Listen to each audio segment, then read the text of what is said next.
Welcome back to It's Giving, hosted by your boy, Brandon the Introvert. In this episode, we'll be discussing Atlanta, Season 4, Episode 3, Born to Die.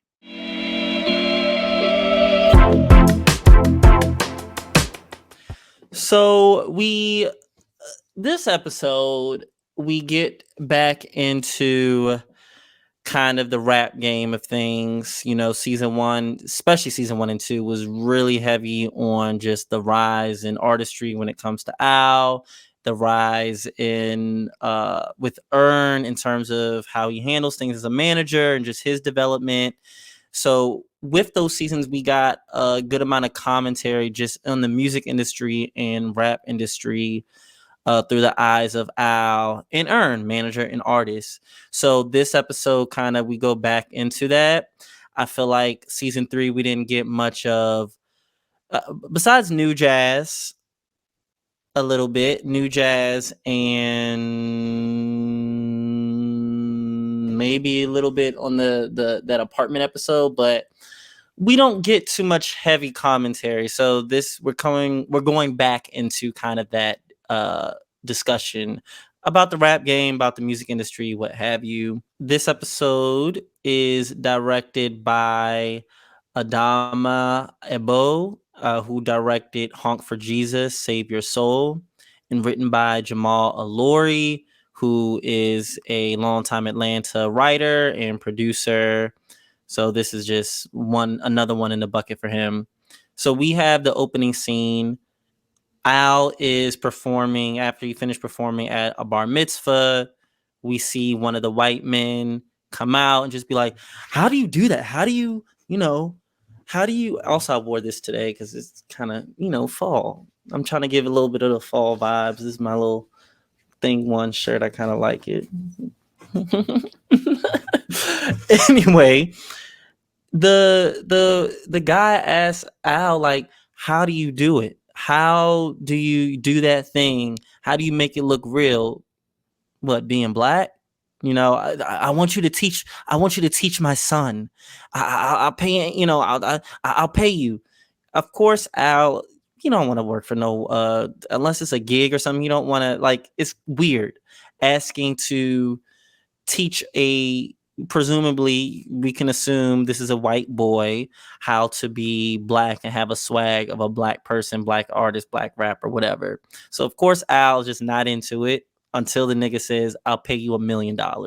That's something Al cannot possibly pass up. And we see that sets the tone for the episode, at least for him, in terms of the attainment of money, working with white people in this way, kind of flipping the dynamic of how it used to be, not even used to be, but it still is, but where, you usually get the dynamic of a white manager, white executive honing, training black artists. And then we kind of get this black artist honing and training and using and utilizing and really manipulating it, if you want to view it as that, white artists. And I mean, for me, I use manipulating you like with you are manipulating, but I view it as kind of okay because these white artists are sucking everything out. So we get Al, who agrees to, training the boy, and then we kind of just jump into that episode. So we see that the agency that Earn has been talking about, at least in the episode 1, or at least the job that he's working at now, they're presenting a video for one of their clients, with one of their clients in the video, my bad. The client is an author who, there's a black boy doing some fundraiser, probably for a school, who knows, and she just shows up, a white woman, shows up at the front door of her house with a gun as the black boy, is knocking on her door. And then obviously, the black boy is just like, just freezes. So basically, from this racist incident, they're trying to see how they can clean it up and kind of just, use their public relations to just make her brand, her image look good again and be in everyone's good graces. So the PR director or whatever calls everybody all hands on deck for this situation because she's a best-selling author. So Earn is just sitting there like, I'd rather not do this shit. I'd rather just sign a new artist than have to deal with this. And the boss is just like, okay, what you think? And Earn is like, I can get D'Angelo. Everybody's laughing at him. They don't believe him. And Earn is just like, bet, and then goes off. He texts someone who seems to know D'Angelo's hair braider, and just that's when his adventure starts in this episode. So Al comes into a studio session with the white boy whose father paid Al to train his white son into basically having some like just natural swagger, like being a black artist, being a black rapper, having that black stage presence. And I'm using black because that's what it is, like buying blackness. We see there's a white boy, like a yodel kid in there doing some auto tune with the yodeling. There's a white pregnant lady in there. We see her make another appearance at the end of the episode, but I'm not sure if that's Yodel Boy's mom, girlfriend. Yodel Boy is looking very young, like 14, maybe even 15. So I don't know. That was just whatever. But we got another person named Rick or whatever. And he's like, do the Rick and roll. I'm Ricking. I'm rocking. I'm ticking. I'm talking. So it's just very cringy all around because we see they're just like parasites of the culture. And we just see the obvious standard of white artists not having to try nearly as much as black artists do and other people, POC artists. So yeah, we just see them stealing the culture, and they're confident with it too because they know they're going to sell. They know people are going to like them regardless. So Al goes up to one of the white boys, I guess the white boy that he's supposed to train, and he was just like, "Oh yeah, you're the guy my dad bought." Like he had no like, that might sound wrong, maybe sounds like I'm a slave owner, whatever the fuck. He has no qualms about that. He just says it. And Al just takes it in and just be like, "Yeah, so what's up?" And the boy's like, "Nah, my father's just trying to help. You can just sit out and collect that check." And, Al's just like, "Okay, word, got you."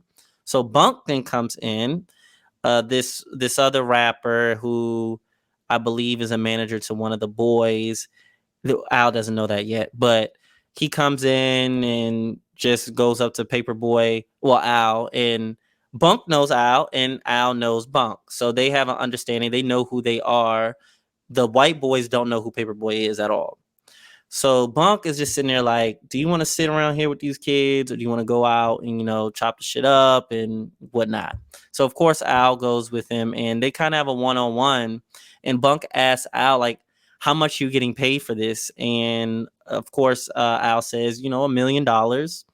And Bunk says, you should be getting $10 million off of this shit. This lifestyle isn't cheap. Keeping up with this lifestyle is hard, and you have to have a certain level of, status and wealth to maintain that. Al agrees, but he's still just like, okay, so how can I do that?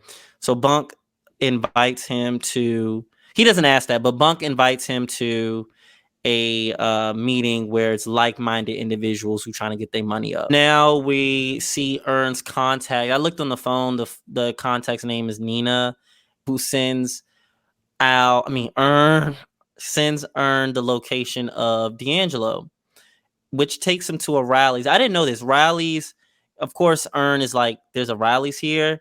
So I didn't know Rally's is on the West Coast and Checkers, of course, is on the East Coast. So all I've known, I'm from Maryland, all I've known is Checkers. But I do know like Rally's and Checkers they're basically the same business. They even like look the same, like, in the outer restaurant with them double drive-throughs, whatever. But so it's curious that there's a Rally's in Atlanta. And he goes around searching and sees there's two signs, like a restroom sign, I think for like employees, and then a sign that says D'Angelo with the bathroom sign kind of flipped over. So he goes in, and we see it's a secret kind of chamber of sorts, very prison-esque. And there's a man who looks very New Jack, very, very 80s, maybe early 90s, but very 80s, very new edition kind of. And he's reading a Jet magazine. He makes no type of like he doesn't talk at all throughout the episode, like at all. But he's guarding the door from this huge kind of vault looking thing, which you could assume that's where D'Angelo is residing at. So Al makes it to the meeting, and once Al is at the meeting, he sees it's a bunch of rappers, probably sent in for the same reason as him, trying to make more money, trying to see how to elevate themselves. We see the person leading the meeting saying, like, if you're here because you care about your future. And it's kind of like a support group a little bit, but not really, kind of like one of them get rich quick type of group meetings, probably like a Bitcoin Forex type of shit. And the person facilitating the group basically is saying, like, look at this picture. And it's a picture of just like rappers, and it's all black rappers and this one white rapper. And he's like, so who do you think is the one that sells the most? And of course, everyone can, without even saying it, it's the white rapper. And he goes on to say it's all about optics. It's all about optics. Everybody's status as a black rapper is declining. And then he goes into the formula. He says, basically, white boys are what sells, and you need a young white avatar to train, mold, and you need to get that young white avatar a Grammy. And when you do those two things, it's going to make you money. All he does is literally put triple dollar signs on it. So train the avatar, work through him or her, maybe even, and get the Grammy, and then get your money up. And that will keep you relevant. That will keep you in place because you have that white protection, that white security, that white investment that's not going to go nowhere. And we see the white artists, they have all the resources they can get. They have the whiteness. And I mean, all of it's connected. You have the resources because you're white, and you're white because you have the resources. No, that doesn't make sense. You have all the resources because you're white, and you have the image, you have the preferred image, you have the built-in fan base. So you have all these things. So taking advantage of that, and then like really honing their skills so they can get some type of, accolades and stuff, will make these black managers some money. And Al tries to say, like, I don't need no young white avatar. I'm high. I speak for the streets. I sold out an arena. I don't need any of this. I'm good. But the guy who's leading the meeting goes on, using like a Chief Keef analogy, just says, like, so there's 3 stages. You start off as, young, fresh off the street, starting to rap, you hot. And then you get to a OG status, well respected, peak influence in the game and the culture with the fan base, all of that. And he says Al is nearing an OG status. So also with Atlanta, these little tidbits that we get, like where Al saying he sold out an arena, he's close to OG status. These are the Atlanta writers. Atlanta in general aren't going to give you a step-by-step, okay, this is the trajectory Al is at. They're just going to, like I said in the last episode, you're just going to get things in the moment. So in the moment, we see he's selling out arenas. Even the older rappers say he's close to OG status. So we see Al is now an established figure in the rap industry, especially if you're near an OG status. So, but anyway, the guy after OG status, he says, next is family films. And then when you're in family films, you're basically obsolete. You're forgotten, which is the why you have to go into family films. And you end up, what he said, being friends with Ice Cube. So you're getting close to losing your power and influence. That's what the guy says. And he says you basically lose that with each show that you do. With each show that you do, you're kind of losing that influence, you're losing that status, you're just on the decline as you get older. On the decline, that I like that. That's more better. On the decline as you get older. And he says basically, if you don't, the bunk, if you don't get a young white avatar in the next 5 months, you're going to vanish into non-existence. They also make a reference to Blue Blood, the rapper that died in episode 1, the rapper whose funeral Al went to. And Blue Blood was someone, as we already saw and heard, was someone that did it for the culture, not for money. And I feel like that was a big indicator to Al that maybe these niggas are right, because no one knew Blue Blood was even dead. No one knew he even dropped the album, because he fell off the radar, mainly because of these young white rappers kind of just stealing all of that. You being an older black rapper past the OG status, but don't want to be in family films, still doing the rap stuff, you kind of fall out of favor with everybody. And the guy leading the meeting, Bunk, actually tells Paperboy, like, none of those white boys even knew who you were. So all of this is getting in Al's head, and I think that's what gets him to act on it, as we see in the next couple scenes.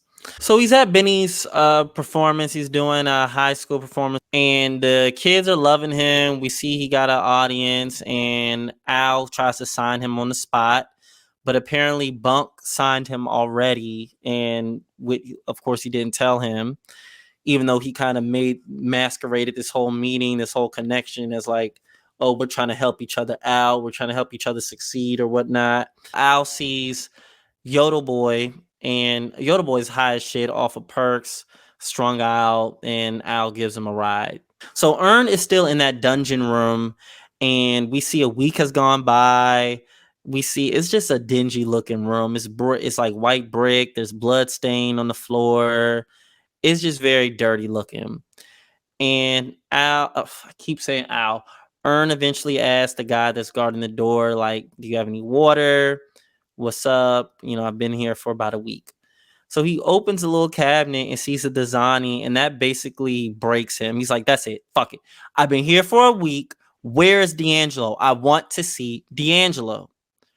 And then he kind of has some type of realization after the guy just looks at him and says nothing. He basically sits down and be like, who is D'Angelo? What is D'Angelo? I want to experience D'Angelo. So he's starting to ask the right questions, and we see that those are the right questions. And the guy takes the key and ends up going to just a random brick wall, and it turns out that was the actual gate, not the vault that misled. So we're taken to an entire kind of old, definitely old basement, and we see a man is singing. He's made a fried chicken peanut butter sandwich with some Lowry's on it, and the man tells Earn that he is D'Angelo. We all are D'Angelo, and Earn is just like, what the fuck are you talking about? I've been waiting for D'Angelo. I didn't know if this was like he needed a manager with patience type of test. Like, what's up? What is going on? Where's D'Angelo? And the man tells him that D'Angelo is a complex network of like men, women, D'Angelos, and they all comprise of D'Angelo. So it's a whole kind of colony network, as he says, of D'Angelo, and he makes Earn the protector of D'Angelo. So it seems like all these different people are just vessels of D'Angelo, and he makes it official by putting peanut butter on Earn's head.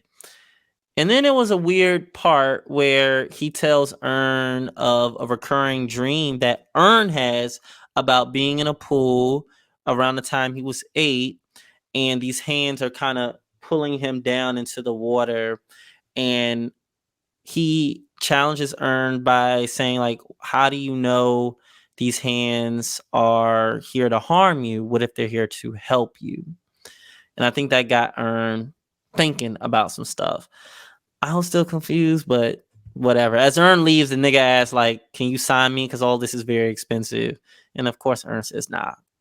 So after Ern leaves that kind of dungeon area, finds out about D'Angelo, we see now we're at the Grammys, and Bunk and the other nigga that was leading the group are there. And they all there with their young white avatars.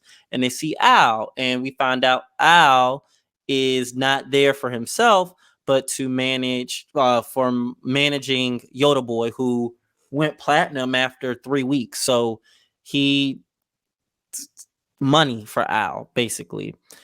And they're both surprised. Al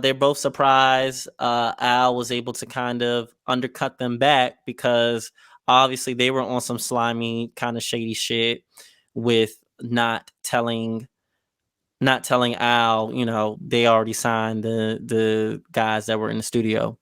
So, they're looking a little jealous. And then Al goes to Benny and is like, where's Yoda Boy? And we find out Yoda Boy OD'd off of some drugs. And even though they end up winning, Al still he's just not, it don't feel like a win to Al. You can already tell that. And the people who accept the award, I believe it looked like it was the author that pulled out the gun on the black boy, and the black boy, and the white woman who was in the studio who was pregnant.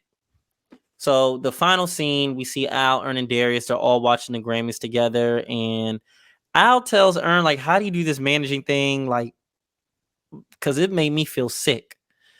Ern tells Al, well, it's not about what feels good. It's about what survives. And Ern and Darius leave Al to himself, and Al's just sitting there just thinking. About, I feel like he definitely took in those words coupled with the experience that he just went through as his first time managing an artist, a white one at that. So overall, like I said, it's the commentary on just rap culture now and how white people have historically used and managed and took control of a black person's brand, imagery, artistry for their profit and for their gain. And now we kind of see black people trying a go at doing the same thing, but with white people. And we see, at least for Al, how that ends up.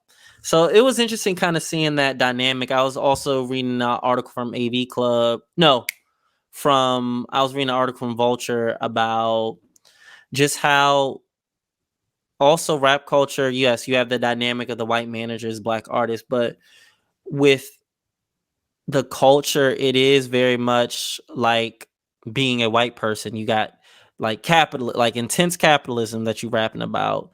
Intense, and I'm not even talking about some social justice capitalism, like blah, blah, blah, blah. Like literally capitalism. I like to buy. I like to spend. You're broke if you don't know how to buy, spend. You're broke if you don't know how to hustle and work, and you're basically scum. Pretty much. Like that's the gist of a lot of like just the commercial rap right now. The very, very commercial rap. The bigger, the better. The more things, the better. More money, the better you are in. Just being extravagant, just being materialistic. All of that is basically kind of modeling after what white people, kind of a white people brand, what white people made, what white people worship and live off of is money. So we kind of see that how that's the motivation for the people at the meeting, and we see where that ends up and leads to. You can't, like what Ern says, you can't necessarily do what feels good, and what feels good is having more money and being rich. You got to do what survives and what works, and what you can even argue what is authentic and what is genuine. We also see with the artists kind of using that white capitalism mindset, that competition between each other, that undercutting of each other, not you can't really trust one another because everybody's out to get their own. And Al learns that the hard way. Like even his fellow peer rappers kind of just undercut him and just kind of, yeah, went above his head. And then Al tried to go above their head. And then it was just, I feel like those were the feelings that made Al sick. He was just not being himself. He was being exploitative. He was exploiting, and that's not Al's spirit to exploit. So it's yeah, and I feel like Al also got a taste of what it's like to manage, and I feel like he'll have a higher respect for Earn because now he's kind of been in the throes of managing and knows now what comes of it, trying to keep an artist in control, trying to, get them to sell, all of that, and just the stressors of being a manager for a artist. I think he's going to have a little bit more respect for and empathy for Earn's situation, especially with Earn being a successful manager at that, and Earn being a manager that we can assume looks out for his artists. We see that in New Jazz when Al asked Earn, does he own his masters? And Earn made sure Al owned his masters in the negotiations and all of that. So we see, I think Al is going to have more respect for Earn now that he was on the other side of just with the rap game as a manager. In terms of Earn's plot, the B plot, I wasn't feeling it. It was just too. It was definitely an Atlanta fashion, but it was like, okay, I don't know what they were trying to say. I really don't know what they were trying to say. And I feel like it was a little vague and there were no points that were hit or made. So it just left me very confused. I like Al's plot. I think it went a little, I don't know. I feel like the pacing was just a little too quick, but there were some funny moments in there and some moments to think about. But overall, as an episode, I just didn't like this episode. And it was just, It was, I like the kind of the flip dynamic, but with Earn, I'm just like, meh. But I do feel like the tone, like first episode 1 and episode 2, I do think what is consistent between all those episodes are the character development and that inner reflection within oneself and that inner work and that realizations, a lot of realizations and a lot of growth. I feel like that's one consistent thing amongst them all. The dream that the D'Angelo protector said to Earn, it had me thinking about the season 3 premiere with the black hands pulling the black guy into the water. Although that was definitely kind of a sinister feel, like it was the dead black bodies that were drowned. I do feel like just that imagery, there's hands pushing you into a body of water. Like that imagery is still very similar, if not the same. So I couldn't help but connect that. I don't know what that was supposed to mean in terms of if that was a connection. I don't know what they're trying to say with that, but that's something I couldn't help but point out. And with the hands pushing Earn down and Earn not trusting the hands, I feel like it speaks to just Earn's trauma trauma of only relying on himself, only going by not his own rules, but just only trusting and relying on himself pretty much. Not putting himself in a position where he has to rely on other support or even their advice or opinions, to be honest. I think he just goes on his own standing because he just doesn't trust people. His trust is broken. So that was definitely a connection. So I think the most interesting thing so far in this season, we're about to be in episode 4.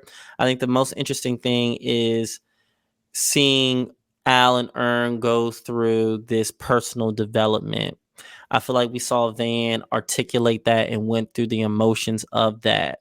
Now it's I feel like, and Al always has some episodes where he's kind of going through that, but now we really get to see Ern go through that, and Al now as a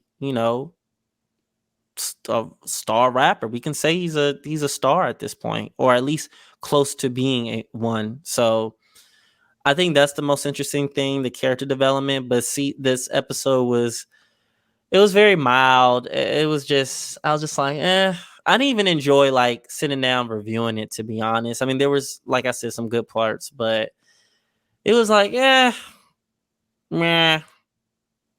We'll see what episode 4 is given.